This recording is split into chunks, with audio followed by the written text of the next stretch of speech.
Jubilito TV Official. So ayun, inyo sa mga kabagis, this is Jubilito TV Official at eto na naman pumuli ang isang edisyon ng ating reaction video mga kalingap at kabagis, no?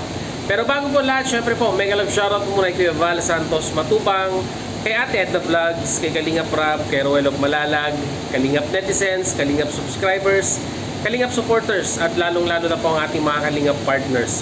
Mega love shoutout po sa inyong lahat. So ito na mga Kalingap at kabagis, no? For today's reaction video, gawa lang po natin ang reaction at muli po pagbibigay ng opinyon dito po sa mga taong hindi nakakaintindi, sa mga taong pilit gumagawa ng issue, sa mga taong pilit gumagawa ng butas para po may pahiya at sabihin na nating yurakan ang pagkatao, ang prinsipyo ng mga taong gusto po nilang sirain. Ngayon, ang nasa hot seat, si Roel of Malalag, kasi nga po on the recent event na nangyari kay VG Scheme Official, yung kanyang tangkang pagpapakamatay or kitilin ng kanyang sariling buhay, ay ito na nga mga Kalingap at kabagis, no? Ang tinuturo nila or ang sinisisi nila ay ito pong si Roel of Malalag. Diyos mio marimar mga bashers, ba't naman po napunta kay Roel of Malalag ang sisi? Unang-una po sa lahat, ang desisyong yon ay talagang pagkakamaling nagawa ni VG Scheme Official. Bakit po natin kailangang idugtong kay Roel of Malalag? Yung mga ibang bashers dyan, sinasabi nila nasan daw si Roel nung itong si VG Scheme ay may pinagdadaanan, nasan daw si Roel nung si VG Scheme ay tinangkang wakasan ang kanyang buhay. Ang hindi po maintindihan mga Kalingap at kabagis ng mga bashers or pilit po nila talagang ipagduduldulan ng kanilang punto de vista, nung time na nangyari yung kay VG Scheme ay ito pong si Roel of Malalag ay papunta po sa isa pong supporters ng Team Rochelle, di ba? Although nangyari na po yan, pero alam nyo, hindi nyo po alam ang istorya dyan mga Kalingap at kabagis nung nabalitaan ni Roel of Malalag na ito pong si VG Scheme ay nagtangka sa kanyang buhay. Hindi nyo alam kung paano yung lungkot at tensyong kanyang naramdaman nung natanggap niya yung balita.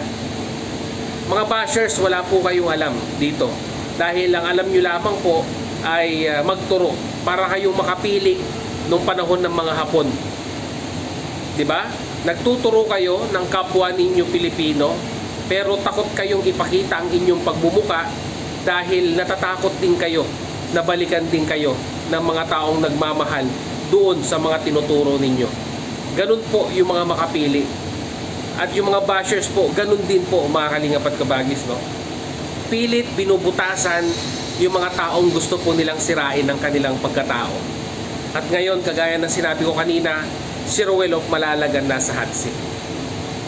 Hindi nyo po alam, sabi nga po ni Roel of Malalag, kung nakailang tulong na bilang isang kaibigan ang binigay ng isang Roel of Malalag sa isang VG Scheme. Diba? Mapa-financial, mapa-emotional na tulong. Hindi naman po lahat kailangan i-vlog at ipabalandra sa buong mundo yung ginagawang pagtulong ni Roel of Malalag sa kanyang mga staff, to be specific kay VG Scheme Official. Wala po tayo doon sa mga pagkakataong itong si Roel at si VG Scheme ay pinag-uusapan ng mga bagay-bagay patungkol sa kanilang buhay-buhay, patungkol sa kanilang mga kalungkutan, patungkol sa kanilang mga regrets. Wala po tayo doon. At hindi po rin natin alam kung paano po nagtulungan ang isang Roel of Malalag at VG Scheme Official nung ito pong si VG Scheme ay may pinagdadaanan. Wala po tayo doon. Paulit-ulit ko pong sasabihin yan mga Kalingap at kabagis. Tayo po ay nasa kabilang screen lamang po at nanonood at naghahanap ng butas para po mayroong may pangkantsaw at mayroong may pangkutsa sa isang Dodong Roel. Yun po ang trabaho ninyo, ang maghanap ng issue. Nakakalungkot lamang po dahil po mga Kalingap at kabagis, no, buhay na po ang pinag-uusapan dito. Pero ang mga bashers na yan ay talagang kinatutuwaan pa at kinagigiliwan pa ang makapanira ng kanilang kapwa. na sana po wag po sanang dumating sa punto na pagdaanan nyo din yung pinagdadaanan ni BG Skim. Di ba? Nagsalita na si BG Skim, mga kalingap at kabagis, mga Kalangga Nation natin, regarding sa issue na yan. Pero ang issue yun ay patungkol naman po sa hindi po natin masasabing solid na supporters. May nag-comment na di umano'y isang solid supporters ng Rochelle na kung saan ay kinukutya ang isang BG Skim dahil nga daw po sinasabi niya na masaya na daw po itong si BG Skim dahil ang isang Roel of Malalag ay binabash ngayon dito online. Sa tingin ko po kung sino man yan nag-comment na yan, hindi po siya solid na supporters ni Rochelle or ni Roel of Malalag. Bakit ko po nasabi yan, mga kalingap at kabagis, no? Kasi kung solid kang sumusuporta kay Dodong Roel at kay Rachel Morales, ay maiintindihan mo yung mga pagkakataon or yung mga instances na nangyayari po sa kanilang buhay. At hindi mo isisisi sa isang individual na kasama po sa staff ni Kalingap Rab ang mga bagay-bagay na nangyari po sa kanila.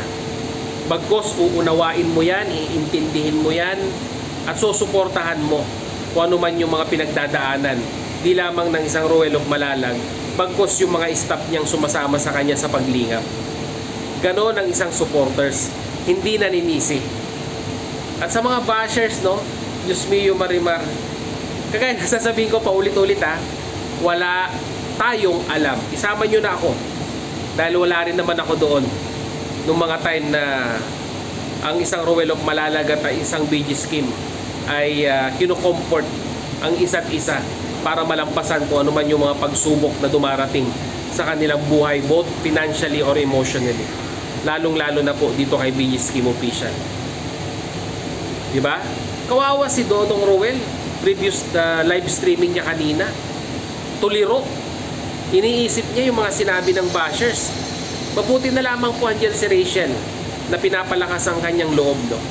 Na kung tutuusin ay talagang hinubog na ng time itong si Rachel para maging matatag dito po sa mga bashers na ito. Si Rachel po ang nagko-comfort sa mga time na nakakaramdam ng lungkot.